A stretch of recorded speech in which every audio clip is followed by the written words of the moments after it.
teacher for 15 years. Now for 12 years I've been an evangelist, and I travel around and speak on creation, evolution, and dinosaurs. And it's an honor to be here in Coeur d'Alene, Idaho. My first time to preach in your city. How many have been to one of my seminars before or have seen one of the tapes before? Oh, quite a few, okay. How many have not? And how many do not understand the question so far? Okay, that's what I thought. Well, great, it's an honor to be here.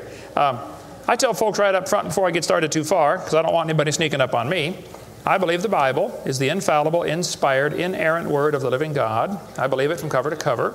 I even believe the cover on mine. It says Kent Hovind. I believe that. And what I try to do in my seminars, I have 3 distinct goals. Number 1, I want to strengthen your faith in the Word of God. Number 2, if you're not saved, I'm going to try to get you saved. I'm after you. I'll tell you right now, I'm after you. Okay. Number 3, if you're saved and you're not doing much for the Lord, then I'm going to try to make you uncomfortable. Everybody ought to find something to do for the Lord, okay? The worst of you could serve as bad examples, if nothing else. But you can all find something to do for the Lord. All right, this is not my wife. This is just a picture of her. We live in Pensacola, Florida. I've been there 12 years. We have 3 kids, 1 of each. My kids are, at this time, 21, 22, 23, a year and 2 weeks apart. We call that family planning where I come from. Got the 2 boys married off now, and as soon as I find someone to take over payments on my daughter, I'm going to be home free. So that's the plan. One of my hobbies for many years, I have been collecting science books. I like science. And you can ask any of my kids or ask my wife, when I get bored, which isn't too often around our place, I just read science books. I like science. Taught it for 15 years. Even though I'm not teaching it anymore, I still like to study. It's so many neat things to learn. And there's an awful lot of good science in these books. But folks, there are some lies in our science books. Now, I'm not against science. I'm not against schools. I'm not against teachers. My brother's in his 34th year teaching public school. My mom retired from teaching public school. There's an awful lot of good godly teachers in the system. But there's some poison in these books. And we're going to cover some of that tonight.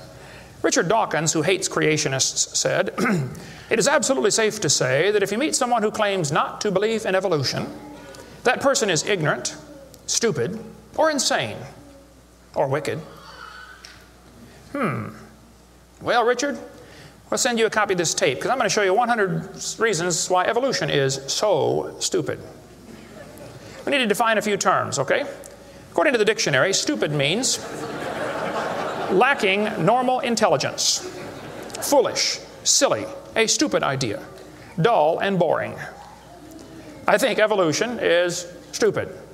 Now, my mama used to get mad at me when I used that word, so it's a little hard for me, but Bill said, "Brother Hovind, I want you to preach on 100 reasons why evolution is stupid." Okay, Bill, well, you asked for it, so here goes, all right? Let's define some other terms now. The word evolution has at least 6 different meanings, and I've done 58 debates now, and if you're going to get into a debate on evolution with anybody, you better first define what you're talking about, because this is a very slippery term, okay? First, we have cosmic evolution. That would be the Big Bang. There is no evidence whatsoever for that. We'll get into that in just a moment. Then we'd have to have chemical evolution. See, the Big Bang supposedly made hydrogen. Well, how did we get 92 elements, plus the synthetic ones? I mean, how did the chemicals evolve? They don't talk about that much, but that would have to happen. Thirdly, we'd have to have stellar and planetary evolution. Did you know the stars would have to evolve? There's an awful lot of stars out there, folks, but nobody's ever seen one form. There's enough stars out there that everybody on Earth can personally own 2 trillion of them.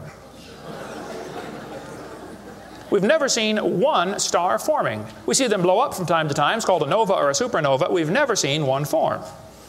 One professor told me one time, he said, "Well, we calculated in the laboratory that if 20 stars explode near each other, it'll produce enough energy to make a brand new star." I said, "Well, that's brilliant. You got to lose 20 to gain 1. You ought to run for Congress. You could help those guys borrow their way out of debt." Man, first place, that's all theoretical. We've never seen it happen, okay? And I think it is scientifically impossible. See, then we'd have to have organic evolution. That would be the origin of life. How did life get started from non-living material? Now, according to the evolution theory, that would have to happen somewhere along the line, long ago and far away. Life had to come from non-living material. And yet, we've never seen that happen. There is no evidence that it can happen. We'll talk about that in a minute. Fifthly, we would have macroevolution. That is where an animal changes into a different kind of animal. Nobody's ever seen a dog produce a non-dog. But the evolutionist believes a dog came from a rock. if you go back far enough in time, 4.6 billion years. Finally, we have microevolution. Now, I don't like this word, okay, because it gets people confused. I think we ought to just call it a variation. But microevolution happens, folks. That is a fact of science. Animals produce a variety of offspring, but it's always the same kind. The first 5 definitions of evolution are stupid. It doesn't happen. It's certainly not part of science. It's something you have to believe in. They teach the kids it all started with a Big Bang 20 billion years ago. A Big Bang. I like to ask them some simple questions. What exploded? And where did it come from? And where did the energy come from? Et cetera, et cetera. According to the Big Bang theory, it all started with a little tiny dot and exploded and spread out over all the universe much faster than the speed of light. Well, the Big Bang theory, as we'll see in a minute, is stupid. I don't know of a better way to say it. I'm trying to be nice to them, but it is just stupid. The Big Bang idea started with a Belgian astronomer named George something, can't pronounce his last name. George said that this original matter was no more than a few light years in diameter. At the very least, that would be 2, or about 12 trillion miles. So they started off teaching a spot 12 trillion miles across was what exploded.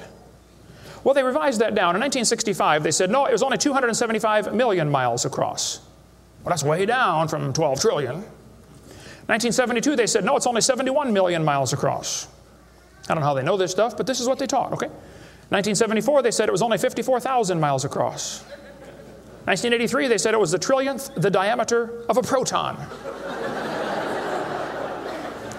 Now they're saying it's nothing at all. Nothing exploded. And here we are. This is what the textbooks teach. 18 to 20 billion years ago, all the matter in the universe was concentrated into one very dense, very hot region that may have been much smaller than a period on this page.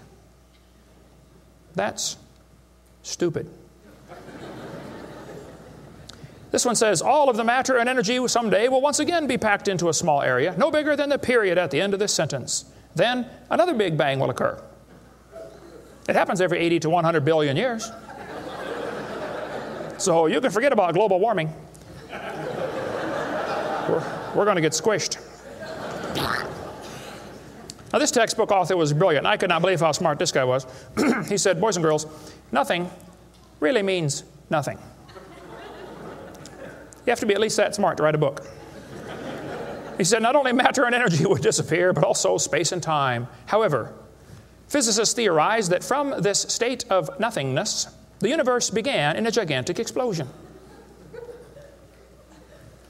What? Yes, boys and girls, you see, nothing exploded, and here we are. Now, who can argue with logic like that? Man, they even put this in major science journals like Scientific American. This fellow said, the observable universe, that would be us, could have evolved, there's that word again, you got to watch that one, okay, 6 meanings, from an infinitesimal region. In the Greek, that means a dot. It's then tempting to go one step further and speculate that the entire universe evolved from literally nothing. They call that science and put it in a science book. I would call that stupid and put it in the garbage. This is what the books teach. I collect them. I've got hundreds and hundreds of these books from countries all over the world, clear back from 1890s up until the 2001 textbooks. They're teaching this kind of stuff, folks. This one says, all the matter in the universe was drawn into this little tiny dot, and it spun faster and faster. This is what they teach the kids. Some kids doing this for homework tonight, right? It spun faster and faster. One day, it exploded. Big Bang. I was talking to a professor from Berkeley one time. I was sitting on the airplane next to a professor from Berkeley University. I don't know if you folks here in Idaho ever heard of Berkeley or not.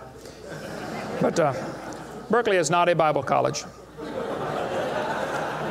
So we got talking about the Big Bang, and he said he believed in the Big Bang theory. I said, yes, sir, I figured that. You have to teach it in Berkeley. I said, tell me, sir, how did the universe get here? He said, well, 20 billion years ago, all the matter was squished in this little tiny dot, and it was spinning real fast, and it exploded. Big Bang. And pieces flew off and became the galaxies and the sun, the moon, the stars, and finally, people. Here we are. I said, sir, could I ask you a couple questions, please? One of my favorite things to do in life is asking questions to people who believe in evolution. I absolutely have a wonderful... That's how this whole ministry started. 12 years ago, I moved to Pensacola, Florida. Some article came out in the newspaper that said, dinosaur bones found in Montana from 80 million years ago. I wrote my first letter to the editor in my life about 12 years ago.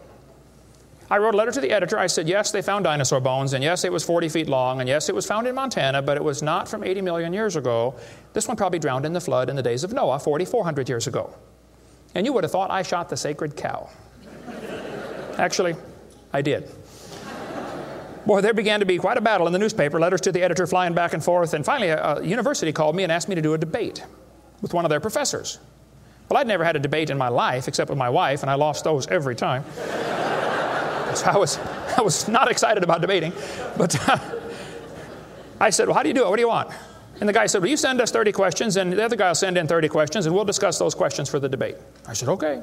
So I sent him 30 questions. I thought they were perfectly legitimate, fair questions. I said, a woodpecker's tongue goes all the way around the back of his head and comes on top of his left eyebrow, left nostril here. Would you please show me any fossils that have been found, intermediate species between a normal bird and a woodpecker, with his tongue going all the way around his head? What evidence do you have of how this evolved? That question never came up. I don't know what happened to it. But I said, termites chew on wood and they swallow it, but termites can't digest it. It goes into their stomach, and there's little tiny critters in their intestines that actually digest the cellulose. Now, those little critters can't live without the termite, and those termites can't live without those critters. Which one evolved first? I thought it was a fair question, but it never came up. I don't know what happened. I think they lost my list.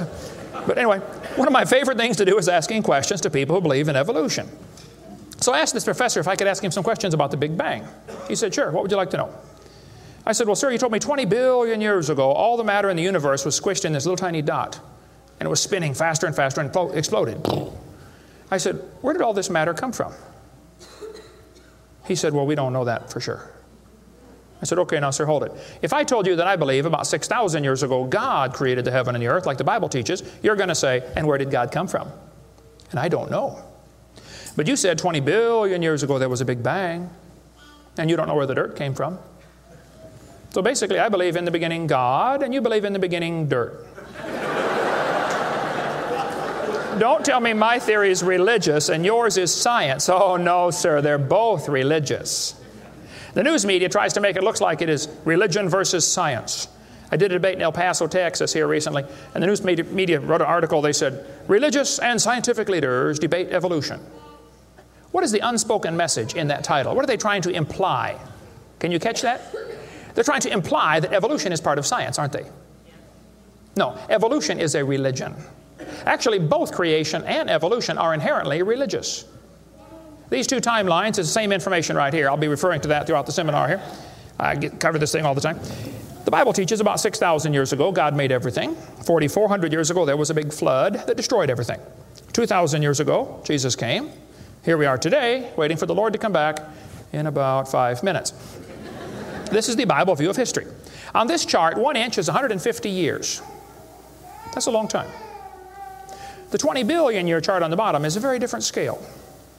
But see, both views, creation and evolution, are inherently religious. You have to believe in creation or believe in evolution. The difference between the two, though, is very simple. The evolution religion is tax-supported. That's the difference.